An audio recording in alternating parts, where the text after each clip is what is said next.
Assalamualaikum warahmatullahi wabarakatuh. Kami dari kelompok 4, saya Usti Muhiroh, dan saya Diasa Mutmainah.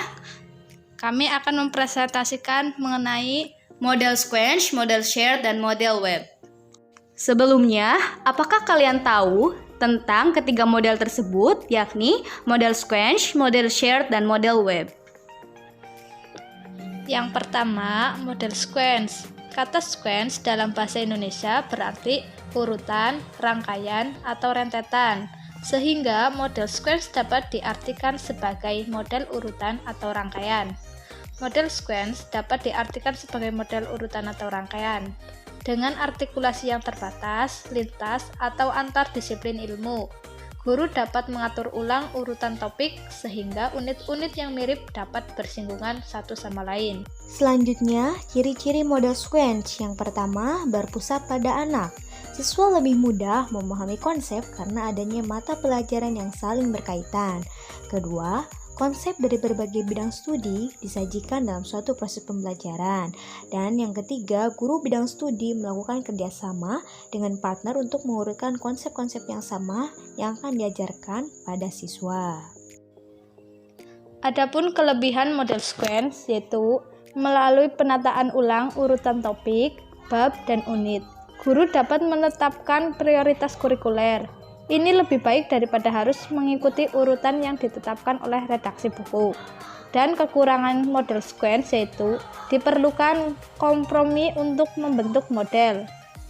Selanjutnya, yang kedua yakni ada model Share.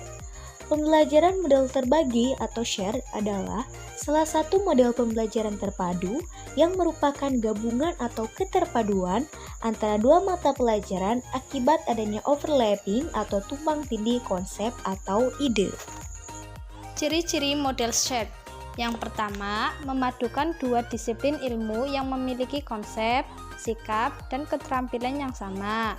Yang kedua, memiliki disiplin komplementer. Adapun kelebihan dan kekurangan dari model Shared. Kelebihannya yang pertama, melalui penggabungan disiplin ilmu serupa yang saling tumpang tindih akan memungkinkan peserta didik mempelajari konsep yang lebih dalam. Yang kedua, peserta didik menjadi lebih mudah melakukan transfer ilmu secara mendalam. Yang ketiga, guru dapat meletakkan kegiatan mereka bersama untuk menciptakan blok waktu yang lebih besar dalam meningkatkan pengalaman belajar peserta didik. Yang keempat, meningkatkan aktivitas belajar peserta didik. Dan yang kelima, peserta didik lebih bersemangat belajar karena merasa lebih akrab dengan guru sehingga lebih berani untuk mengemukakan pendapat dan bertanya. Selanjutnya, kekurangannya adalah antar dua disiplin ilmu memerlukan komitmen pasangan untuk bekerja sama. Dan pembelajaran terpadu model Shared bukan merupakan satu-satunya pendekatan yang paling tepat sebagai upaya meningkatkan kreativitas belajar siswa, sebab model pembelajaran terpadu harus disesuaikan dengan kondisi yang ada.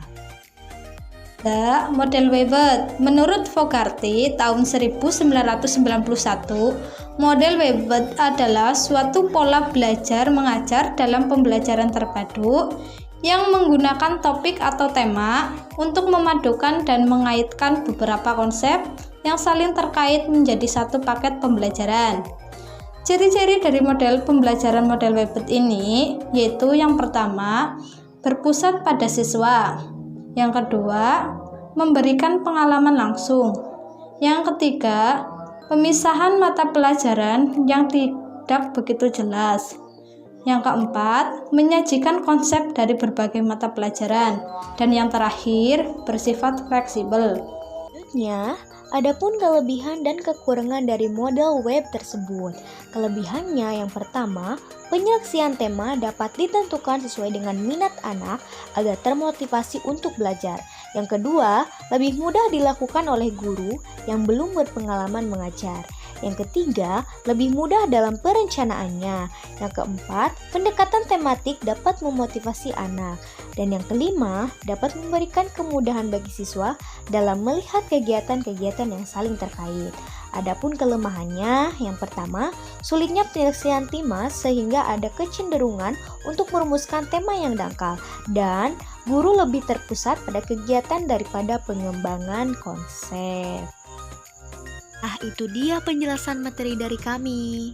Sudah paham kan? Kesimpulan dari ketiga model tersebut dalam pembelajaran terpadu adalah Yang pertama, model Squench dapat digunakan saat terdapat topik-topik yang relevan dari dua disiplin ilmu yang berbeda dan topik-topik yang relevan ini diajarkan secara paralel.